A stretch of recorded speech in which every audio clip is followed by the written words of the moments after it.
Olá pessoal, estamos aqui para mais um episódio do nosso podcast BM Júris e o tema de hoje é um pouco tenso. O primeiro contato que a pessoa tem com o sistema prisional, né? Hoje nós estamos aqui recebendo na nossa mesa de bate-papo a doutora Ana Carolina. Olá, tudo bem? Mais uma vez aqui com vocês. Sempre uma honra estar aqui debatendo de assuntos tão importantes no cotidiano da advocacia. Perfeito.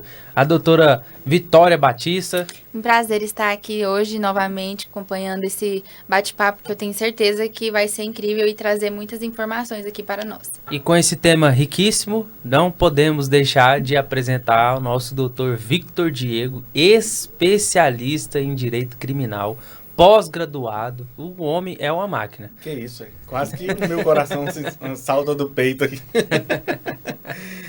Mais uma vez, é uma satisfação estar com Vossas Excelências. É sempre um prazer enorme poder discutir de temas tão relevantes para a sociedade, né? Hoje nós vamos falar do início, do início ali de um fato, né? Quando se tem ali um fato que se amolda a um tipo penal, as consequências desse início, o que vai acontecer, o que pode acontecer, também do inquérito policial, como que funciona. Agora nós estamos tendo aí uma onda dos delegados fazendo tudo por VPI, né? Verificação de procedência da informação, só porque nada mais que eles estão fazendo o próprio inquérito, né? Estão invertendo ali. Mas é isso, acho que vamos enriquecer esse debate hoje, esse podcast com esses temas que, de certa forma, agrega muito para a sociedade, que é conhecer ali um pouco dos seus direitos. Com certeza. A gente sabe que esse primeiro contato ele é sempre muito importante, né? E tem pessoas e pessoas que às vezes não levam isso tão a sério. Porque esse contato inicial às vezes pode ser um termo de comparecimento lá, uma intimaçãozinha um pouco informal da delegacia para prestar um depoimento, né? E aí a pessoa pega e vê aquilo lá, às vezes não dá muita atenção, esquece do dia, deixa passar. Aí quando vai ver, tá lá sofrendo um mandado de busca e apreensão, né? Um mandado de prisão. Então, ele pode ter esse primeiro contato aí com essa questão informal e o segundo contato já pode ser um flagrante também, inclusive, sim, ou o próprio mandado de prisão ou temporária ou preventiva, né, que seja. Então, doutor Vitor, quando a pessoa recebe assim uma intimação dessa, o que ela tem que fazer? O que é os primeiros minutos ali? Ela recebeu, tomou um susto e agora? Bem, a pessoa, quando ela recebe uma intimação, e vamos falar aqui de intimação não só na esfera criminal, intimação civil também, né, um processo civil, a pessoa ela foi citada de um processo, ou no caso do criminal ali na fase inicial é uma intimação de delegacia, ela tem que se preocupar com aquele documento, porque é um documento formal, é expedido por uma autoridade policial, uma autoridade judiciária. Então ela tem que valorizar aquilo ali e buscar informações. Vamos falar do criminal. Como que eu vou buscar informações para saber do que se trata uma intimação que o agente de polícia deixou lá na minha casa e colheu minha assinatura? Né? A primeira coisa que a pessoa tem que se atentar, você está figurando ali naquela intimação ali, você está figurando como autor, como vítima ou como testemunha? Isso é muito importante, né? Se você é autor, suposto autor de um crime, né? Suposto autor de um crime, você tem que se atentar pelos teus direitos básicos constitucionais, que é o direito ao contraditório e à ampla defesa, por mais que muitos venham falar, no processo administrativo, inquérito policial não tem contraditório e ampla defesa, mas tem sim o contraditório e a ampla defesa, por mais que às vezes seja até mitigado, mas tem. Direito ao silêncio. Por que direito ao silêncio? Qualquer cidadão dessa nação, ele tem o direito de não se autoincriminar. Isso. Né? E o direito ao silêncio não pode ser usado contra a pessoa. Jamais. O direito ao silêncio não pode prejudicar. Aí, as pessoas, às vezes os clientes, doutor, o que eu faço aqui com essa intimação? Primeira coisa, você não vai lá antes de eu ir na delegacia, ter acesso a tudo que foi produzido até agora, saber do que se trata os fatos narrados ali. Ah, mas é só um raio, é só uma VPI, é só um inquérito. Não interessa qual é o procedimento, não interessa. A pessoa sempre tem que buscar com seu advogado a informação do que está dentro do procedimento que está rolando dentro de uma delegacia. Pode ser algo muito simples, que você consegue resolver simplesmente indo ali, tendo acesso, mas pode ser uma casinha em que o delegado até já armou ali um pedido da sua prisão, talvez isso já foi até deferido, já aconteceu muito. Às vezes o delegado deixa ali o pedido de prisão engavetado, né, só esperando a pessoa chegar na delegacia para ele cumprir. Aí você né? chega lá para saber. Você chega lá, né? Hashtag, cadeia. Não, era só uma intimação, só queria te ouvir. Você foi, cadeia. Ou seja, aqui só pra gente entender melhor, a primeira coisa que você tem que procurar realmente nesses casos é um advogado, né, doutor Vitor? Sim, não ir lá dando as caras, até porque às vezes a pessoa vamos tratar aqui sobre aquelas pessoas com ansiedade. Recebeu aquilo ali, tá na ansiedade, aquela agonia, quer ir na hora, chega lá, acontece, o que sempre acontece. Quem fala demais, é igual o ditado fala, dá bom dia a cavalo. Vai sem o advogado, a pessoa tá figurando como autor, o delegado faz isso demais. Acho que vai resolver da noite pro dia, pessoa. Exatamente. A pessoa fica muito ansiosa. Escuta a pessoa só, é só um termo de declaração, não tem um inquérito instaurado ainda não, mas com aquele termo de declaração ali, depois que termina tudo, pega aquele termo de declaração, que é um ato ali meio que informal, uma VPI, junta tudo, transforma no inquérito, relata, indicia no final e bola pra cima, manda pro judiciário. Com a pessoa que foi ali na delegacia só pra ver o que estava acontecendo, ele já no final já vai como indiciado. Aí corre o risco do promotor também só dá uma lidinha ali, não, indiciou, não, então vou denunciar. Já denuncia, vamos resolver isso na instrução. Aí a pessoa que às vezes, se tivesse contratado um advogado, né, teria resolvido isso lá em sede de delegacia, teria esclarecido, não teria nem transformado no inquérito, ele já tem um processo criminal para ele responder, né, denunciado como suposto autor de um crime. Aí a história já muda. Algo que poderia ser simples se torna algo mais burocrático, mais pesado. Ele vai ter que fazer realmente uma defesa processual. Então, qualquer cidadão, eu sempre aconselho para qualquer pessoa que me procura, eu recebi uma intimação. Peraí, eu tenho que analisar essa intimação, ver o que é essa intimação, qual que é a origem dessa intimação, por que dessa intimação, da onde que ela foi extraída. É um processo criminal? Eu, como advogado, eu tenho que ter acesso a tudo que foi catalogado dentro das investigações, para me poder orientar o meu cliente. Você vai falar, você não vai falar. Né? Uhum. Tem hora de falar e tem hora de ficar calado. Entendeu? Quem vai orientar isso? O advogado criminalista. Sim. E isso é tão importante para não deixar virar um processo, né, uma coisa que poderia ali inicialmente ter sido resolvida, que depois aquele processo consta lá, se você jogar o CPF da pessoa, vai ficar constando lá, entendeu? E às vezes assim, a gente até acha errado e tudo, mas muitas empresas hoje em dia buscam, se a pessoa tem processo nome, aí já pensou você querer ser contratado por uma empresa e tá lá um processo, respondendo a um processo criminal? Assim, a gente sabe que tem um princípio da presunção de inocência, né? Sim. Mas, infelizmente, as empresas fazem pesquisa. Logicamente, ela não vai falar para você que faz, né? Que entrou lá e viu e por isso não vai te contratar. Mas, logicamente, elas fazem esse filtro, né? De certa forma. E assim, deixa de lado a presunção de inocência. Justamente porque você está envolvido nesse fato, às vezes dá esse tipo de problema, né? Talvez você pode... E é um peso, de certa forma, você fazer uma busca e tá lá, a pessoa respondendo a um processo criminal. Por mais simples que seja, tudo, a pessoa ali que vai contratar fica com o pé atrás ali, né? Olha,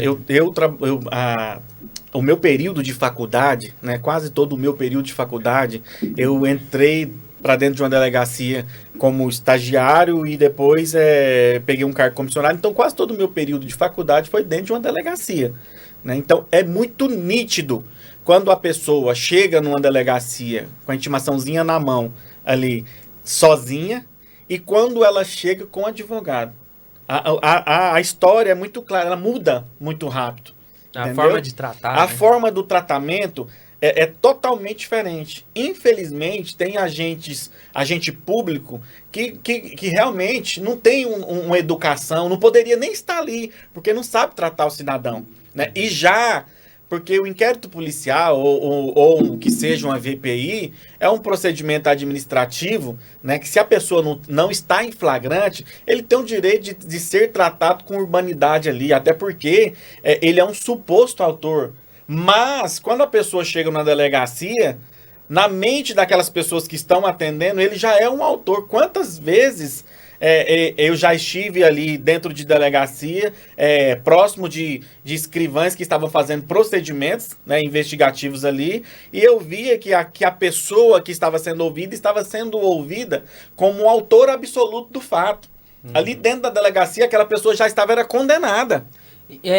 Às vezes a polícia ela não vai em busca de solucionar o crime em si, né? Vai em busca de acusar a pessoa. Acusar. Entendeu? E existe uma diferença muito grande, que às vezes existem outras linhas de estratégia para solucionar aquele crime, sim, né? Que às vezes pode ter sido outra pessoa ou o fato ter acontecido de outra forma. E isso é muito disseminado, né? Nas polícias, essa questão de achou uma pessoa, por mais que seja a mínima possibilidade de ser ela, tenta forçam uma confissão ali daquela pessoa. Justamente. Aproveita que ela tá sem advogado, né? Aproveita e pega muito ali defeito, né? De fala, porque a pessoa não sabe se a pessoa falar, tá nervosa. A pessoa não tem a malícia e ali ela não percebe que tudo ali que ela falar vai ser usado contra ela. Troca as palavras. Às vezes a pessoa entra em uma delegacia, realmente ele não praticou o fato, realmente ele é um inocente e ele sai indiciado dentro de um procedimento.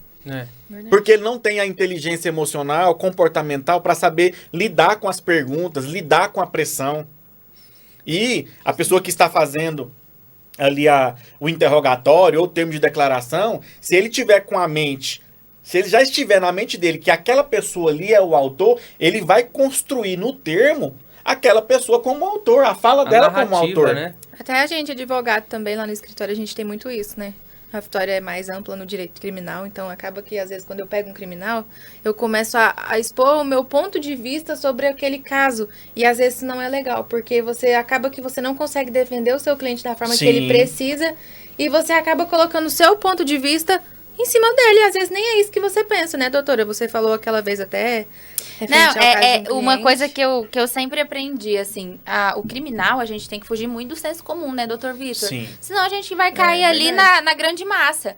Porque se você é um criminalista, você tem que defesa até o saber fim. a defesa até o fim. E, opa, calma aí, estão falando isso, mas isso faz sentido? Isso aqui é verdade? Ou será que a pessoa ali não está deturpando a situação para se beneficiar? Então, a gente tem que ter sempre esse filtro e fugir, né? Porque é isso que nos separa mesmo, fugir do senso comum. Justamente porque a narrativa que vem sendo construída no inquérito traz essa sensação de qualquer pessoa que vai ler ali, né? Então é por isso que tem que ter um trabalho bom do advogado, no sentido de ter essa crítica no momento da leitura, para poder fazer uma defesa muito boa, né? Justamente, fazer os apontamentos corretos, na hora correta, entendeu? Saber a hora. Ó, tem advogado criminalista que faz atrapalhar.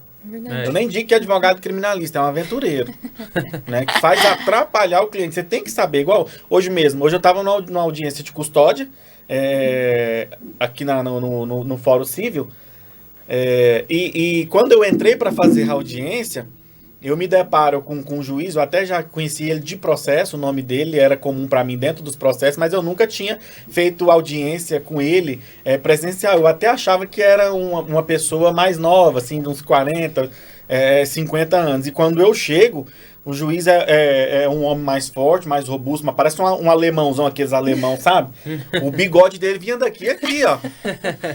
Daqui aqui. Não, eu já comecei. Até sem graça. Eu comecei a tremer. Né?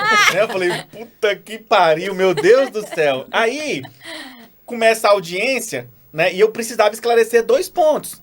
Porque na certidão de antecedentes criminais do meu cliente, né, tinha 2 processos já arquivados. Mas estava lá constando esses 2 processos por crime ambiental ainda. Mas eu queria esclarecer esse ponto antes das alegações finais ali para a gente pedir a liberdade do cliente, para trabalhar a mente do juiz, do Ministério Público, para mostrar que aquilo ali era algo superado e já antigo, coisa que foi um mal entendido lá. Fez até um TAC com o Ministério Público na época, que era uma questão da chácara do meu cliente. Coisa resolvida, mas estava ali. Né? E eu já vi Ministério, o promotor de justiça requerer a prisão, né? A prisão preventiva por coisas até antigas. Fala que não é, mas a gente... Tem prática delitiva, né? Isso, mas a gente sabe que ele já leu todo o histórico ali, por mais que é antigo, e aí, né, ele consegue fundamentar a garantia da ordem pública, da instrução criminal, e pronto. E às vezes o juiz vai também, vai na mesma onda. Né? Então eu queria esclarecer esse ponto, mas quando eu comecei a falar... que eu falei que foi a minha hora de falar para indagar o meu cliente, né, que eu pedi para ele explicar o que era aqueles 2 processos ali. O juiz já veio. Você fala rápido porque aqui não tá na hora da gente esclarecer sobre isso daí, tá, aqui a situação é outra e, né, toda aí eu já entendi, ali eu já fiz a leitura dele, do juiz, já fiz a leitura direto, dele. Né? Aí foi para as alegações finais da promotora, suas manifestações. Aí a promotora veio, tal. Olha, tendo em vista que ele não preenche os requisitos da prisão preventiva, tá assim, o crime não teve potencial lesivo, né? Não foi um crime com grave ameaça e violência. Ele preenche todos os requisitos para responder esse processo em liberdade, com as medidas cautelares de praxe. Aí o juiz vira para mim e fala assim... ele pegou o celular. Doutor, você tem 5 minutos. E marcou no cronômetro do celular dele. Aí, às vezes, vem advogado nessa hora e quer falar, quer dar show, né? Quer justificar, quer falar tudo aquilo que a promotora já falou. O que é inteligência? Gente, o Ministério Público, o órgão de acusação... Né? Ele que é detentor da ação. Detentor da ação. Ele entendeu que o nosso cliente tem que responder em liberdade. Eu tô vendo um juiz que o bicho tá mais grilado, porque era 14 audiências que ele fez hoje, que eu contei na pauta dele. 14 audiências, mais as atribuições do dia a dia dele, né, que cumulou. Grilado da vida. Eu vou falar por 10 minutos? Não, é verdade. Não faz sentido. Não faz sentido. E isso é extremamente importante, assim, pra gente falar, porque às vezes tem pessoas que, quando tem contato com o processo assim, estão desesperadas. E elas pensam assim, não, porque o juiz tem que entender e tal. E às vezes é só mais um processo na mesa do juiz, e o juiz já tá assim, ó. Ele só quer resolver aquilo logo e passar a bola pra frente. O juiz tá com 5 mil processos, 7 mil processos, 10 mil processos. Um bom advogado pra aproveitar as oportunidades que ele tem, entendeu? E entender o juiz pra poder... A hora que ele soltou o cronômetro ali, doutor, você tem 5 minutos. Na lei não fala que advogado tem 5 minutos. Eu poderia falar o tempo que eu achasse necessário ali pra defender o meu cliente. Doutor, você tem 5 minutos. Eu falei, excelência, já está resolvido, eu vou acompanhar a nobre promotora de justiça, a manifestação dela foi um espetáculo. Ele deu um sorriso. Ele foi liberado. Foi para a decisão dele, eu pensei que ele ia mandar fazer um pix para mim. Pronto, soltou o cliente. Entendeu? E às vezes um advogado numa situação dessa... Ia bater boca com o juiz. Ia bater boca com o juiz. Por causa dos 5 minutos. Olha, excelência, não vi na lei que eu tenho 5 minutos pra falar, não. Onde que o senhor pegou isso daí? Aí pronto. Aí o juiz, todo juiz, a gente tem que entender, todo juiz, ele pode dar uma sentença fundamentando tanto pra condenar como para absolver. Justamente. Tanto para soltar como para não soltar. Todo juiz tem isso na mão. Ele consegue fazer isso. Ele tem essa habilidade. O direito, não é nem ele. O direito são teses. Dependendo da situação, eu uso uma tese. Dependendo da outra situação, eu uso outra tese. São teses. Então, assim, o que muda isso é o comportamento do advogado. É a leitura que o advogado faz do ambiente. Né? De não ser importunista, né? Isso. Então é isso. E isso, só para ficar claro, é diferente de proteger as prerrogativas. Né? Sim. Justamente. A gente sabe que o advogado tem as prerrogativas e a gente tem que combater quando há uma violação. Só porque aquela violação, se ela não é lesiva ao cliente, não vale a pena você lutar por isso. Ali eu estou lutando para o cliente. Mas o juiz tá violando suas prerrogativas. Até porque se você fosse falar muito, ele ia Meu cliente vai sair? O importante é que é meu cliente. É verdade. Meu cliente vai sair? Não importa essa questão de tempo, de hora. Até porque eu falei em 15 segundos. Já resolvi o problema. Ele até assustou, falou, isso tudo? E aí, é questão de estratégia. Todas as vezes que eu vou fazer uma audiência de custódia, que eu estou dentro de um procedimento flagrancial, que o cliente vai ser submetido em uma custódia, eu sempre faço a manifestação por termo antes. Eu já gosto de levar para o Ministério Público e para o juiz todas as circunstâncias e o porquê que eu entendo que o meu cliente tem que responder em liberdade. Outros advogados não gostam. Eu acho que é mais prudente agir assim, entendeu? É uma questão pessoal do advogado. Sim. É complicado, né? Então, assim, a pessoa, quando ela está sendo acusada de alguma questão, recebe lá a intimação, ela fica desesperada, né, doutora Ana? E o que acontece? A pessoa acha, só porque recebeu o inquérito, ela acha que já foi condenada. Exatamente. A pessoa recebe o inquérito, já é condenada? Acabou? O que a doutora acha? Não, né? Não, claro que não. Tem todo um processo ali investigativo. O inquérito é mais para investigar as situações, para realmente... Só para apurar os fatos. Colher os elementos de informações. Exatamente. O inquérito é por isso. Então, assim, acaba que a pessoa acaba sentindo que já foi condenada de início e, na realidade, é mais do que qualquer documento que vai analisar os fatos, vai juntar provas, né? A ponta do iceberg, né? Isso. Aquilo ali é só o início de um processo. A pessoa tem que preocupar quando tem, lá no final do processo, uma sentença condenando. Sim. Condenatório. Aí a pessoa tem que preocupar. Aí ela pode falar, fui condenado. Fui condenado. Mas em sede de delegacia são atos administrativos. Delegado não tem poder de mandar prender, não tem. Delegado não tem esse poder, nem agente, nem policial algum tem o poder de mandar prender, a não ser quando a pessoa está em flagrante delito. É verdade. Né? Nem o juiz tem o poder de mandar prender aleatório, porque todos nós estamos adstritos na lei. O juiz também só solta uma sentença mandando prender. O juiz tem que ser impulsionado, Isso, e ele só solta uma sentença determinando a prisão em casos específicos. Até porque, você bem colocou, o princípio, um dos principais princípios do processo penal e do penal, que é a presunção de inocência. Né? Tem que obedecer à presunção de inocência. A pessoa deu um tiro ali na cabeça do outro, tem a filmagem, é presumidamente inocente. Até que prove o contrário. Até que haja o processo criminal, respeitando todas as garantias constitucionais do cidadão, né? Todas as fases, contraditória e ampla defesa, ele é presumidamente inocente. E assim, a gente tem um senso comum das pessoas em que elas confundem essa questão da presunção de inocência e falam assim, tá defendendo bandido. Mas essa não é a questão. Porque quando a gente fala que mesmo que a pessoa que tem uma filmagem dela atirando na cabeça tem que passar por um processo, é porque o processo ele vale para todos. E às vezes tem alguns fatos que a pessoa é inocente e não é fácil de ser provado. Então você não pode chegar e falar assim, a pessoa foi acusada pela polícia, então a polícia está certa. É verdade. Às vezes você é a pessoa que está sendo acusada e você é inocente. Então por isso você não pode ter esse tipo de senso comum, entendeu? Então assim, não é porque a gente defende o bandido, a gente defende a aplicação da lei. Sim. Porque se um dia você precisar, você vai querer demais que você seja presumidamente inocente. Então, todo mundo tem que ter essa diferenciação, né? Então, assim, até a gente tinha começado, o doutor tinha falado sobre flagrante, isso é uma questão interessante, né, doutor?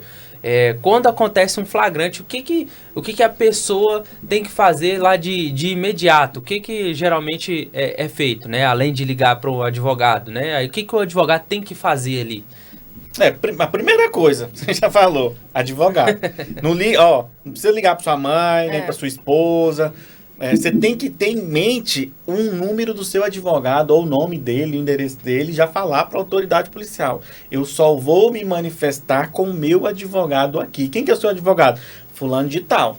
Você tem o número dele? Não tem, mas faz busca, vai no site da OAB, pergunta, vai atrás do advogado daquela pessoa. O advogado ali, ele vai fazer os questionamentos preliminares, porque por mais que a pessoa fale assim, em delegacia não tem contraditório, não tem ampla defesa, o advogado não pode fazer nada. Tem muitas situações dentro de uma delegacia que a gente consegue esclarecer dentro de delegacia e o delegado se convencer de que realmente não é crime. Uhum. Não é crime. Caso de flagrante. Não é caso de flagrante e não é crime. Já aconteceu isso comigo. Algumas vezes. A última vez que eu fui fazer um flagrante assim, eram 3 pessoas, uma senhorinha e 2 rapazes, que eu acho que era filho dela. E era uma questão de falsificação de documento.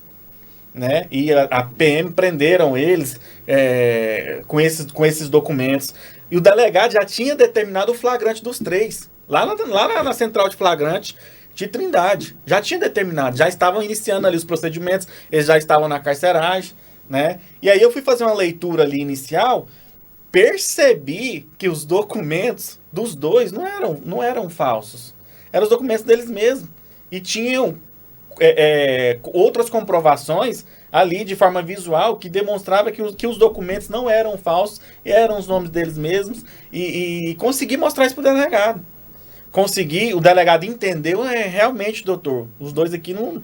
Vou só ouvir eles, já vou liberar eles. Não vou fazer o flagrante deles. Ou seja, eu cheguei, 3 estavam presos. Os 3 iriam descer pro presídio. Os 3 iriam ter que passar por custódia. A dor de cabeça que ia dar isso, né? Isso, justamente. Só a senhorinha que não teve como, que realmente mesmo ela estava com 9 identidades, mas ela era presumidamente inocente. Mas ela não teve como. Realmente ela ficou, a gente tirou ela na custódia. Uhum. Mas os outros 2... eles não estavam envolvidos e iriam descer. Isso. É aquele negócio, explicar que... Sim, de porco não é tomar. Isso, exatamente. Até que explica. Então, assim, qualquer ser humano pode passar por um flagrante. As pessoas têm a mania de achar que delegacia é só para bandido. Não. Qualquer um, eu posso me envolver em uma situação em que eu vou parar em uma delegacia, vou passar por um flagrante e vou, às vezes, descer para o sistema prisional, passar por uma custódia e talvez com um advogado bom, principalmente se for do nosso escritório, consegue liberar a pessoa para ela responder o processo em liberdade. Tem várias situações que isso pode acontecer. Várias situações. Não, isso. Recentemente aconteceu até uma questão aí que foi de caso midiático. Acredito que foi aqui no estado de Goiás. Tô até tentando me recordar. Em que um delegado divergiu de um promotor, que divergiu de um comandante da polícia sobre a prisão em flagrante ou não. Tanto é que os 2 foram afastados, né? O que bateram boca lá eu vi isso. no Instagram, né? Eu vi. Olha pra você ver, né? Essa questão de se cabe flagrante ou se não cabe, ela tá sempre ali no dia a dia, entendeu? Então, assim, quem que vai auxiliar você para poder impedir essa situação? O advogado. O advogado tá ali, um operador do direito, juntamente com outro operador de direito, que é a autoridade policial, que é o delegado, para poder ver o que de fato esclarecer e não precisar acontecer uma situação de flagrante. O que a gente está falando, a situação de flagrante é prisão, perda da liberdade. Ou seja, então, você não tem que ligar para outra pessoa a não ser o advogado. Não tem dinheiro agora. Liga pra ele. Dá seus pulos, porque nós estamos falando de perda de liberdade. Se você tá com Até televisão nós pegou semana atrasada pra receber honorários. Se você tá com a sua liberdade cerceada, como é que você vai trabalhar pra Justamente. Pra fazer o mínimo? E nós estamos falando aí, não é nem de bandido, daquele bandido de carteirinha, faccional, não. Cidadão, qualquer cidadão pode se ver numa situação de flagrante. Principalmente, por exemplo, você vai ali pra Goiânia, no barzinho, toma ali umas 3 garrafas. Lei seca, né? Cai desce do carro já trocando os pés, visualmente ele tá embriagado, é flagrante. Flagrante. É flagrante. Vai parar numa delegacia. Né? Ah, lá o delegado pode arbitrar fiança, tá. Mas aí o cara, ele vai preso e ele tá, às vezes, meio descontrolado, né? Ele vai e chama o policial de gambé, Burro. de não sei o quê. Você vai ver, eu sou conhecido de fulano de tal. Isso é o Aí, que mais acontece. algo que tinha uma fiança, já vai aumentando as penas e sai da possibilidade do delegado arbitrar a fiança, porque já entra o Isso. desacato, Isso. às vezes entra uma Desobediência. resistência, uma desobediência. E quando o cara, ele tá nervosinho, dando show, os policiais sabem fazer todo o sistema ficar redondinho. Faz questão de colocar Entendeu? tudo, né? Pra ele não conseguir nem pagar a fiança e ter que dormir 2 dias lá na carceragem e só sair na custódia. Doutor Vitor, é isso que eu fico pensando. Como será que é para um cidadão, assim, em tese de bem, né? Que vai ali, tá tranquilo e de repente acorda vendo o sol nascer quadrado? Ó, não é fácil. E O que ainda o mais senhor que acha essas- sobre isso? O senhor eu tem vou- o apego. eu- Eles saem de lá diferentes? Como funciona?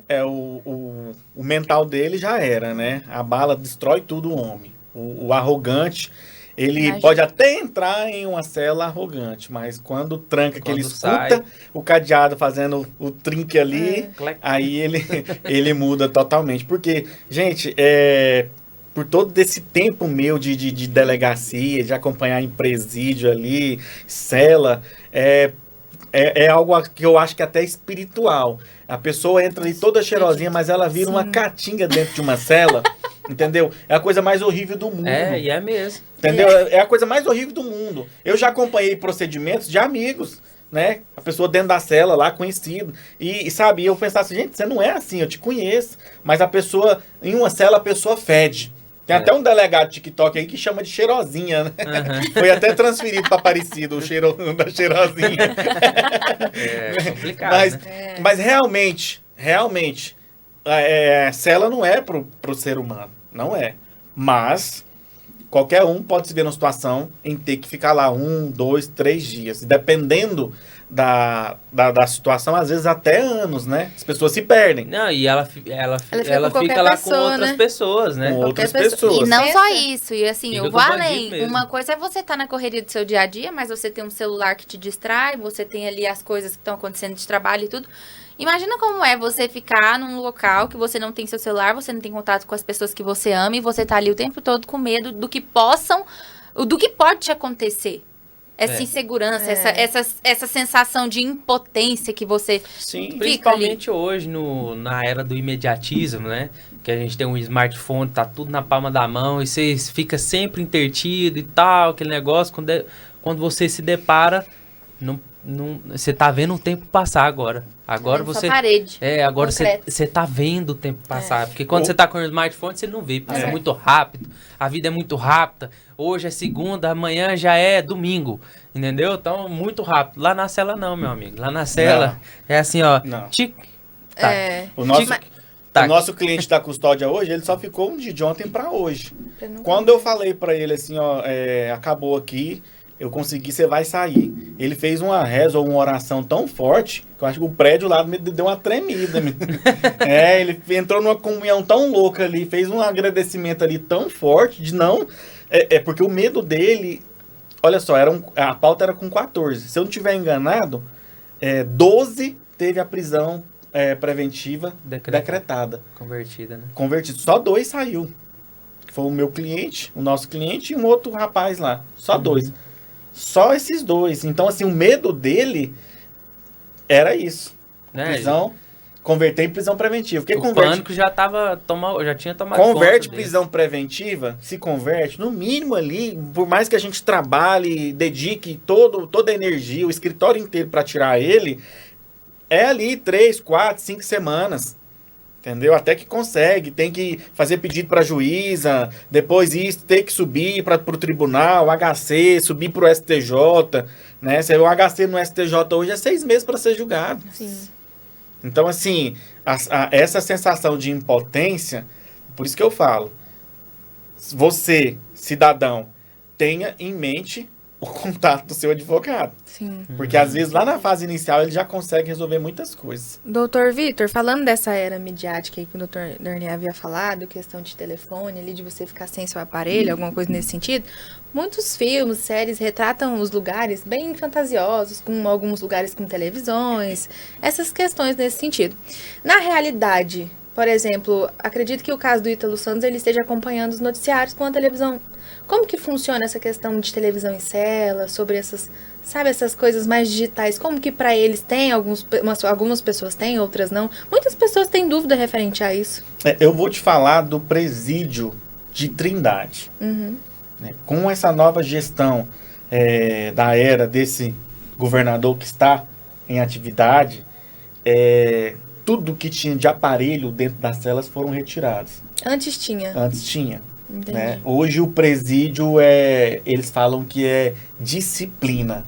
Tanto é que na gestão anterior, e aqui eu não estou falando de gestão no sentido de que eu tenho apoio político por A ou por B, não é isso, mas é nítido a diferença.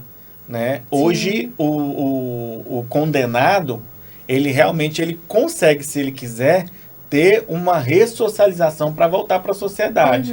Né? Aquela questão de facção, ala A, ala B, aqui na ala A é uma facção, na ala B é outra, aquela bagunça não existe mais. A primeira coisa que fizeram foi pegar esses grupos, vocês têm Vocês têm inimizade entre si? Tem, então tá. Vai ficar A com B, A com B, A com B, se vira.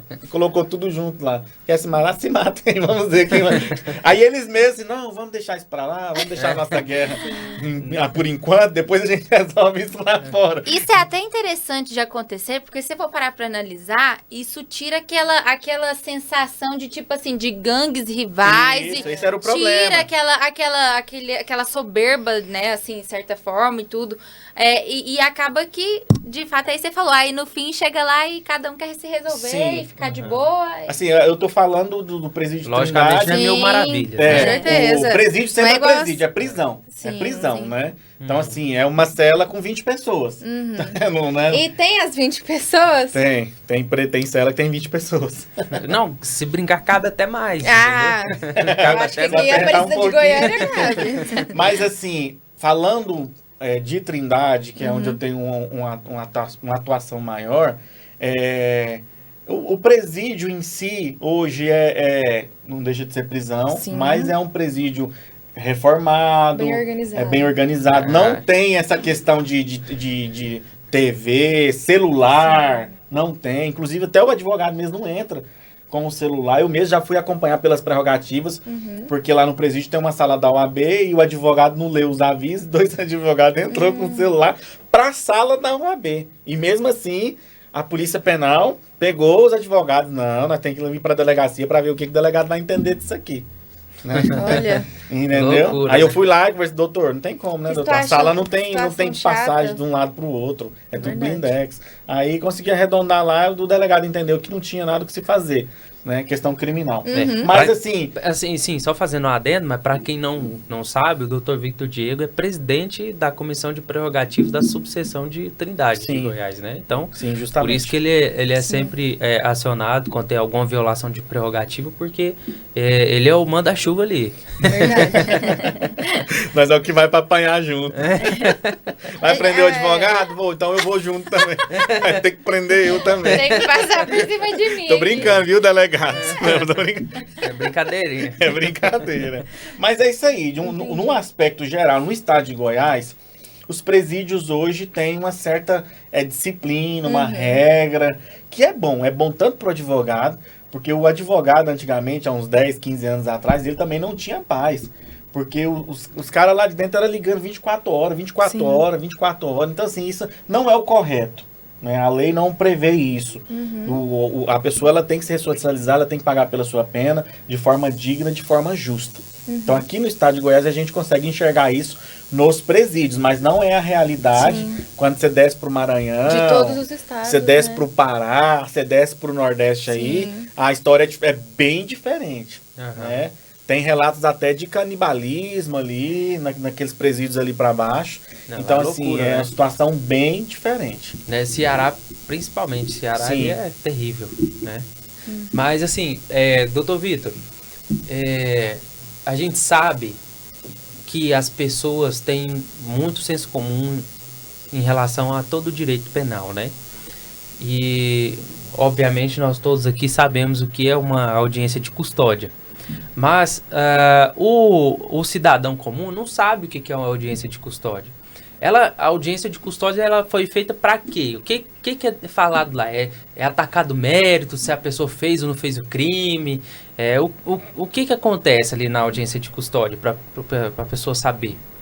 Bem, a pessoa, quando ela vai presa, a prisão dela tem que ser comunicada, falando de lei, tem que ser comunicada de imediato para o juiz competente, né?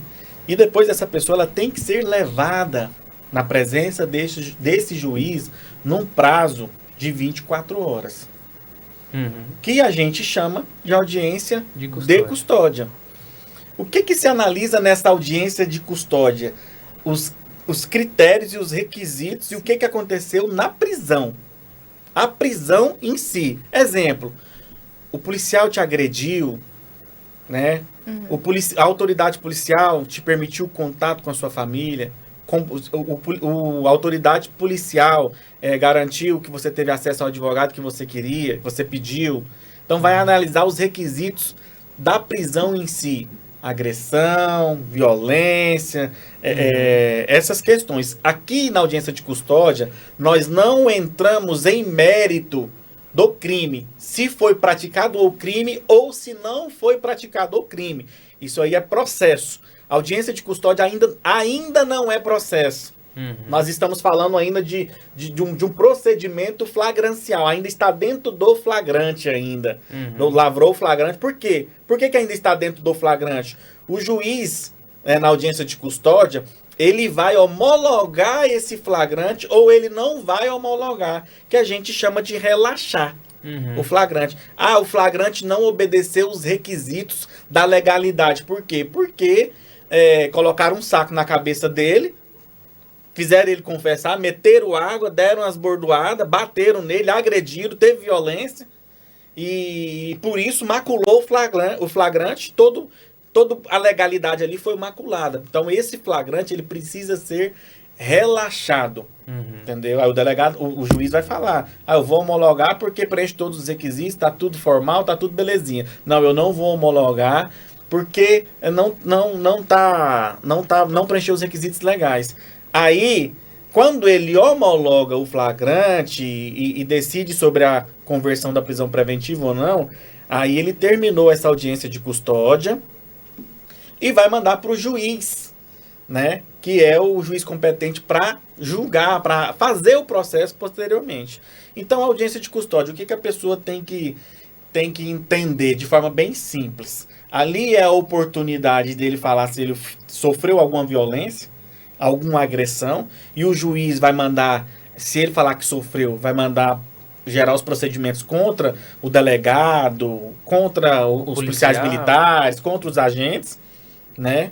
E é uma oportunidade também para o juiz analisar se aquela pessoa que está ali naquela audiência de custódia preenche os requisitos para prisão preventiva. E ao contrário disso também, né? Converter ela em medidas cautelares. Ele pode fazer isso, né?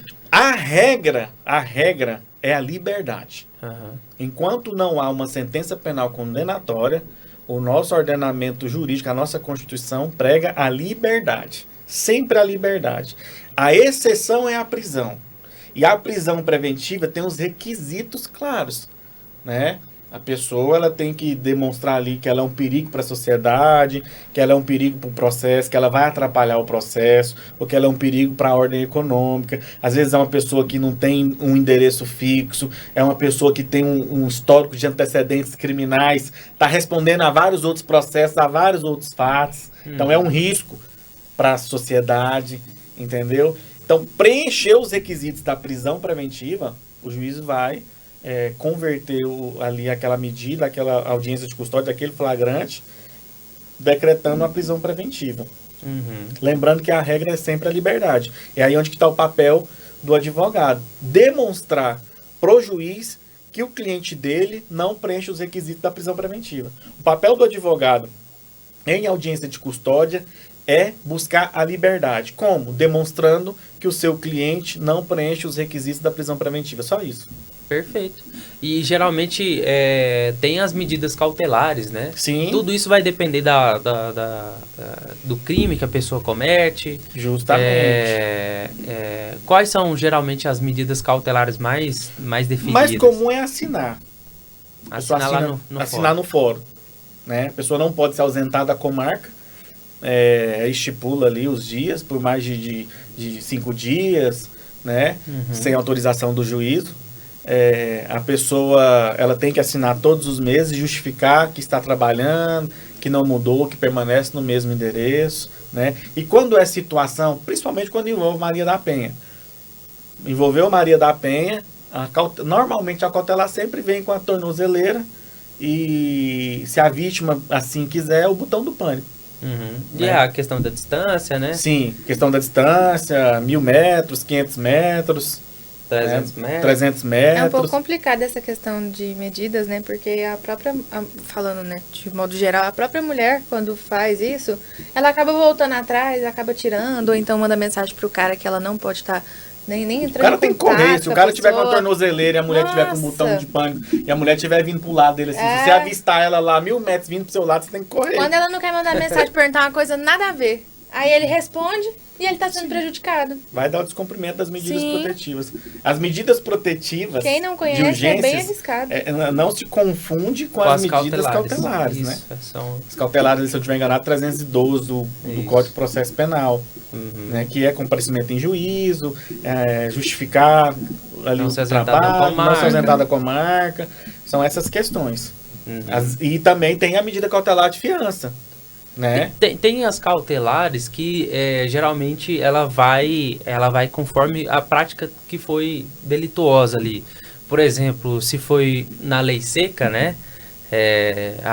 Geralmente tem medida cautelar que é a suspensão da CNH, né? Então tem essas cautelares que vai depender do crime que foi praticado. Tem as legislações especiais, né? Sim. Que tem suas cautelares dentro da própria legislação especial. Perfeito. Decretou a prisão preventiva, converteu. Buscar a liberdade provisória. Aí é um trabalho que o advogado tem que fazer de forma artesanal, de forma célere, demonstrar em juízo que aquela pessoa ali não preenche os requisitos da prisão preventiva. Né? E geralmente geralmente é feito de duas formas, né, doutor? Tanto pedido no próprio processo do inquérito lá, né? Sim.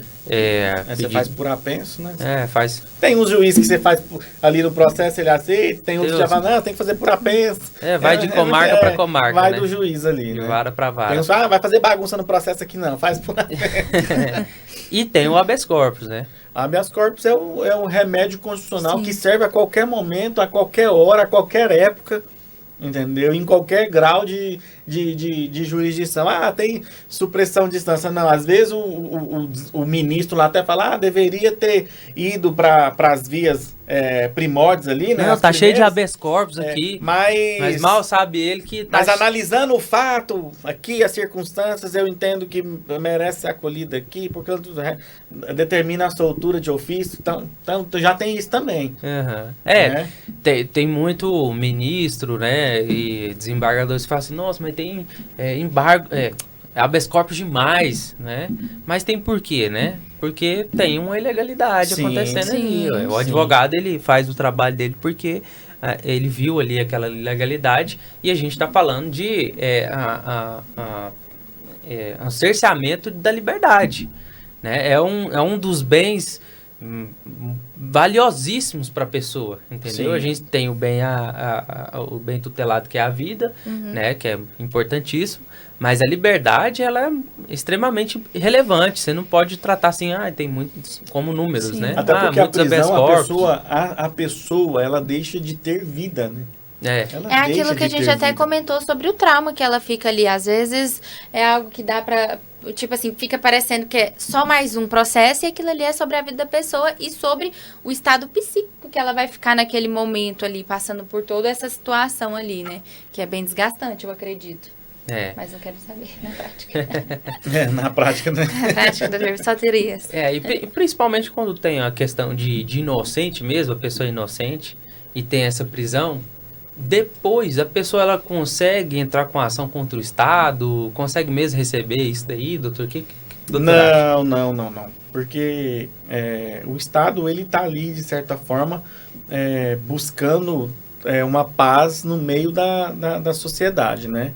Uhum. Então, assim, se houve um flagrante, por mais que você consiga provar que essa pessoa é inocente, que foi um equívoco, o Estado estava no seu poder dever de agir e de buscar a responsabilização criminal. Tanto é que é direito do outro também buscar a sua defesa. Uhum. Né, e provar a sua inocência. Tanto o processo é isso, né? Tem um querendo uma condenação, tem outro querendo provar a inocência. O Estado está ali inerte. Então, assim, até porque se a gente abrisse para analisar, se tivesse um precedente nesse sentido, toda pessoa que provar a inocência, que for absolvido, entrar contra o Estado, nosso Estado fale, né? Com certeza. Aí não consegue mais. Não consegue. Agora sim, nós estamos até com um processo lá no escritório que está para receber o alvará agora da indenização, em que o Estado prendeu o nosso cliente por 3 dias a mais. Entendeu? Soltou, a gente fala cantou o alvará, né? O alvará cantou, né? Aí, quando sai o alvará de soltura, o sistema prisional aqui do nosso estado, eles têm 24 horas para cumprir essa soltura, para cumprir com esse alvará. Sim. 24 horas. A família fica louca. Né? Porque, nossa, tem que soltar agora. Sim. O juiz não mandou? Não é assim. Existe um procedimento administrativo. Então, o sistema carcerário, prisional, vai validar aquele alvará, vai ver se aquele alvará veio do juiz mesmo, vai olhar tudo, né? Vai ver se aquela pessoa não tem outro mandato de prisão. Na própria decisão, o próprio juiz fala que por esse processo aqui você pode soltar. Se não tiver, desde que não tenha outro, porque se tiver outro, mantém ele preso aí. Sim.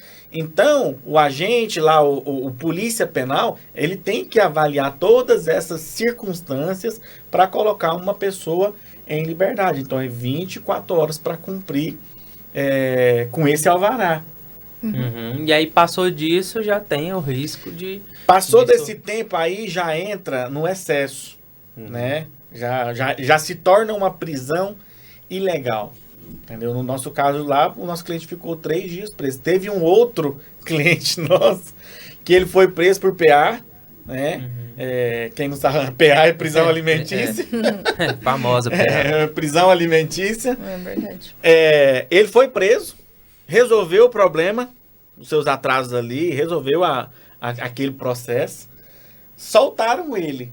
Não deram baixa no mandato de prisão, no sistema. Prendeu ele de novo. Prendeu ele de novo. Pelo mesmo processo, mesmo motivo. Prendeu de novo. Indenização. 50 pau de indenização. Olha só. Isso aí falando aqui, foi até interessante falar, né, sobre a PA, porque a gente acontece muito chegar questões assim pra gente, assim... Ah, meu filho completou a maioridade, agora eu vou parar de pagar essa pensão e tal, não quer estudar e tal, beleza. E deixa. Para de pagar. E aí, de repente, vai e é preso. E aí? Até no episódio... esqueceu de fazer a ação de exoneração de pensão. Tem que fazer. E isso é um importante. assunto muito importante que a gente tratou no episódio de família, que vai ao ar. Sim. Né? Foi um assunto que até que a gente Então, abordou vamos sobre deixar essa no ar questão. aqui pro pessoal assistir esse episódio, porque sim. acha que... Porque, Quem tiver curioso, vai lá. porque às vezes acha assim, não, completou a maioridade, não quer estudar, tô livre aqui dessa livre, obrigação. Opa, não é bem assim, né? Com certeza. E falando até de crimes de menor potencial ofensivo, que a gente também já, inclusive, já falou sobre algumas questões em outros episódios, mas falando ali sobre o contato inicial, existe aquela audiência preliminar, né doutor Vitor? Sim. Nessa audiência preliminar também consegue se resolver as coisas, né? Sim, porque nós temos o Instituto da Transação, né, da Lei 9.099, né, que pode transacionar com o Ministério Público ali e resolver para nem ter o processo. Né? Crime de menor potencial ofensivo tem essa possibilidade. Agora, falando do flagrante do crime de menor potencial ofensivo, porque também dá flagrante, né, o crime de menor potencial ofensivo. Quando que dá o flagrante nesses tipos de crime de menor potencial ofensivo? Quando a pessoa se nega a assinar o TCO. A maioria das pessoas não sabem disso. Né? E às vezes a pessoa tá ali, toma uns carotinhos e tá nervosinho. Sim. Aí o delegado fala para ele, assina aqui o TCO, o termo circunstanciado de ocorrência, assina aqui o seu comparecimento em juízo em tal data, assim. Aí a pessoa, não vou assinar nada, não vai, beleza. O delegado pega aquilo ali, lava o flagrante dele. É verdade. Lava o flagrante dele agora. Pronto. Aí a pessoa se vê desce pro sistema. Tem como descer pro sistema carcerário por um TCO? Tem. Tem. Crime de menor potencial ofensivo? Tem. É o bobão, o famoso tem bobão. como. Aí você vai passar por uma audiência de custódia. E aí tem a discricionariedade do delegado na questão da fiança. O crime vem com valor de fiança embaixo? Não. Não vem com valor de fiança. Se eu não estiver enganado, acho que é de 1 a 100 salários mínimos, eu não me lembro bem. Mas o delegado, ele tem o mínimo e o máximo e é algo subjetivo. É o subjetivo dele. Tinha um delegado lá de Trindade que qualquer flagrante dele era 10 mil a fiança. No mínimo. Não, doutor, foi coisinha assim, não é 10 mil. Não, doutor, mas não tem condição. E não tem como chorar, né? Não ou tem, paga não ou fica tem. lá. E ele não tá cometendo abuso de autoridade, ele não tá cometendo nenhum ilícito. Ele só tá falando. Nada. Tá na prerrogativa Tá dele. na prerrogativa dele. Se ele quiser, ele olha pro rosto da pessoa, não, a sua fiança é 20 mil. Não, doutor, pelo amor de Deus, é 20 mil. Se você quiser sair, é 20 mil. Aí a pessoa tem que entrar com um pedido de requerimento de relaxamento de prisão. Não, aí ela vai passar pela custódia, Aham. né? E já vai estar na custódia, porque não pagou ali, né? Vai pra custódia. Aí na custódia, o juiz pode, não, que delegado doido, me paga só um salário mínimo, tá bom. Ou nem paga nada, igual o de hoje mesmo, não teve fiança. Não teve cautelar de fiança. Entendeu? Saiu sem fiança. Mas o juiz pode, um salário mínimo, 2 salários mínimos. Se o juiz pesar, nós temos o HC. HC é bater e valer no tribunal. Ninguém pode ficar preso por ser pobre. Ninguém pode ficar preso por ser pobre. Então, se o delegado arbitra alto, o juiz aqui de primeiro grau ali da custódia arbitra alto a fiança, é bater e valer o HC no tribunal. Que vai reduzir ou até tirar todo o valor. Porque se o requisito é só o pagamento da fiança, Sim. aí... Ele preenche todos os facilmente requisitos retirado. para liberdade, mas aí tem que ter a fiança. Então a fiança não pode impedir a pessoa de responder o processo em liberdade. Perfeito, show de bola. E nós estamos caminhando aí para o final, né? Não? Rápido, hein? Meu Deus do Rápido céu. demais. Esse é um assunto que prende muita gente, né? Prende. Mas não tem jeito, né? Chega um momento, a gente tem que encerrar. E eu quero agradecer demais aqui a presença de todos vocês. Enriqueceu muito esse debate. Depois a gente vai falar sobre outras fases do processo, né? Que a gente falou agora só foi no início, só do iniciozinho, delegacia, inquérito policial ali. Então tem muita fase ainda pela frente, vários tipos de ritos, né? E num próximo episódio nós vamos estar falando sobre essas questões. Agradeço, doutora Ana Carolina, pela presença. Obrigada, pessoal. Foi incrível aqui o Dr. Vitor palestrando aqui no estúdio. Pra gente, a gente fica até admirado. O canto da boca, né? A gente fica até admirado, né? Com tamanho conhecimento. Parabéns, Dr. Vitor. Foi excelente. Vocês não podem deixar eu falar sozinho, não. Doutora Vitória Batista. Não, foi um prazer estar aqui, né? Eu confesso que eu não era muito do criminal ali, mas depois de acompanhar o Dr. Vitor na área, você fica entusiasmado no criminal, Vamos você pro fica crime. ali. Vamos pro crime. Vamos pro criminal, mas muito bom. Eu agradeço demais essa oportunidade. Foi muito bom estar aqui hoje aprendendo. Doutor Vitor Diego. Que isso. Pra mim é sempre uma alegria enorme, né? Estar com Vossas Excelências e discorrer de um conteúdo que eu gosto, que é o criminal, é muito bom. Né? Com certeza. Eu gosto muito, sempre estudei muito criminal, então para mim é uma satisfação falar desses temas, né? E antes de encerrar, só uma pequena dica, intimação, quando você é autor, que o delegado coloca lá que vai mandar te buscar coercitivamente, isso é balela, viu? Autor não tem obrigação de ir para a delegacia se ele estiver lá civilmente identificado. Isso é balela.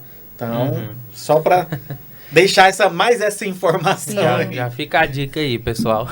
Importante. E outra questão, não deixe de seguir as nossas redes sociais, TikTok, Instagram, @BMadvogados com 2 S no final.